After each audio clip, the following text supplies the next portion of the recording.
Похоже, Надежду Савченко всерьез готовят к ритуальному политическому сожжению. Путь от национальной героини до коварного предателя она прошла всего за 2 года.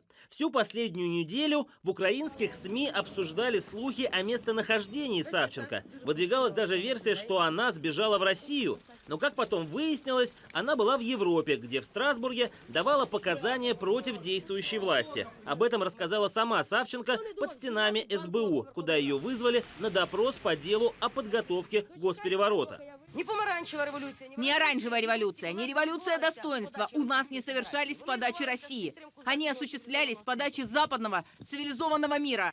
Расстрелы на Майдане никогда не будут раскрыты. Я видела, как Порубий заводил снайпера в гостиницу «Украина». Эти люди сейчас в парламенте. Они отдавали приказы и совершали преступления. Луценко стал генпрокурором только для того, чтобы скрыть свои преступления против украинского народа.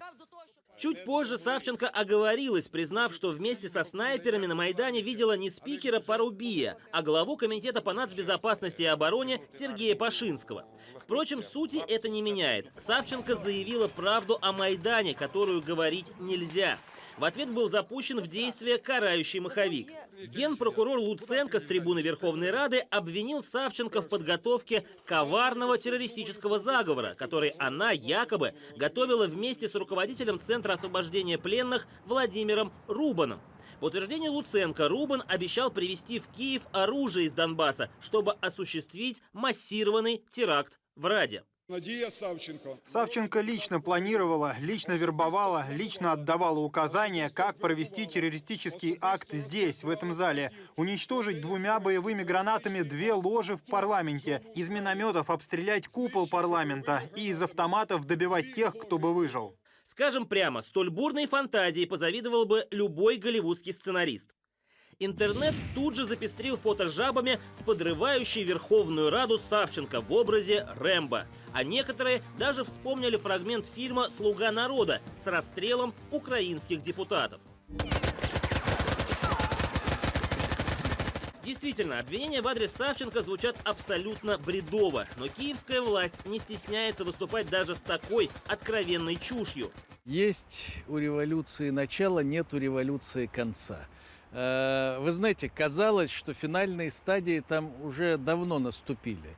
Казалось, что по маразму обвинений взаимных там уже никто друг друга переплюнуть не может. Но вот выходит Луценко на трибуну Верховной Рады, и оказывается, новый рекорд этого маразма установлен. Вот вдумайтесь, да, Савченко с гранатометами, с автоматами, как там Лара Крофт какая-то, да, заходит, взрывает купол, добивает своих коллег из автомата, да, то есть, казалось бы, бредовые идеи уже придумать сложно. Ничего, увидите, они пробьют и следующее дно. Представить себе, что там есть какой-то план военного переворота, где лидером является Савченко, просто невозможно для любого вменяемого человека. Это очередная, значит, попытка власти, или как бы части власти, продемонстрировать себя крутыми, а на самом деле выглядеть как люди не вполне адекватные. Савченко уже сняли депутатскую неприкосновенность, выгнали из Комитета по нацбезопасности и обороне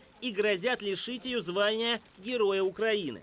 Как же недавняя героиня киевского режима превратилась в его врага?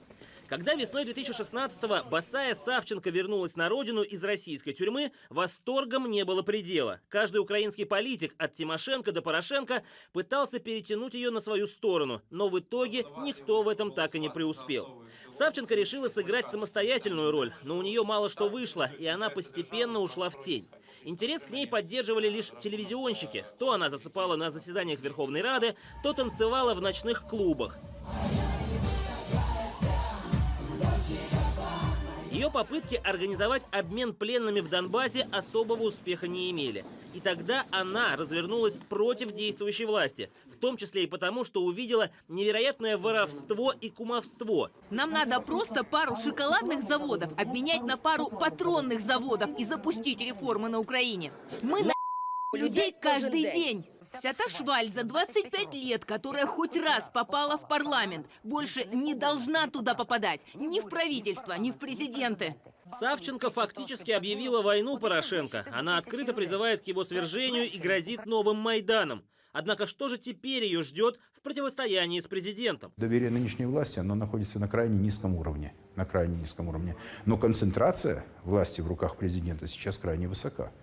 И сейчас будет вопрос, если не она их будет сносить, то они ее должны будут сносить. Потому что прямые обвинения в адрес Парубия, в адрес Луценко, естественно, мосток перебрасывается в адрес Петра Порошенко. После таких обвинений, уже сложно представить, что ее могут не арестовать. Судя по Савченко, она не такой человек, чтобы куда-то сбежать. Потому что это будет большой удар по, в кавычках, герою Украины, по имиджу ее как таковому. Ей, по-моему, легче еще раз где-то отсидеть, затем босой выйти там на трибуну Верховной Рады и кричать «Долой режим». Пока Савченко импровизирует. Возможно, в Европе она пыталась заручиться некой поддержкой со стороны ЕС накануне грядущих через год президентских выборов. Впрочем, до сих пор ни один западный политик не выступил в ее защиту, как это было несколько лет назад во время нахождения Савченко в российском плену. Но до выборов всего год, и это не может не беспокоить киевские власти. Она сейчас совершенно никакого рейтинга не имела, а сейчас, я думаю, будет набирать какой-то рейтинг и будет становиться опасной. Избавились уже от одного не вполне адекватного человека, отправили его за пределы Украины, я имею в виду Саакашвили. Вот теперь появилась Савченко, которая такую же роль может выполнять, которую могут использовать серьезные игроки, как таран против Порошенко и действующей коррумпированной власти. Но и Порошенко не собирается спокойно взирать, как с помощью Савченко будут таранить фундамент его власти. Разгон 3 марта палаточного городка у стен Верховной Рады и бегство Саакашвили – яркое тому подтверждение. Уроки из предыдущих Майданов извлечены. Мягкотелостью Януковича Порошенко явно не страдает. Так что Савченко надо готовиться к еще большим неприятностям. Артем Широков, Руслан Козлов, Артем Бобровский и Павел Мишутин. Аналитическая программа «Постскриптум».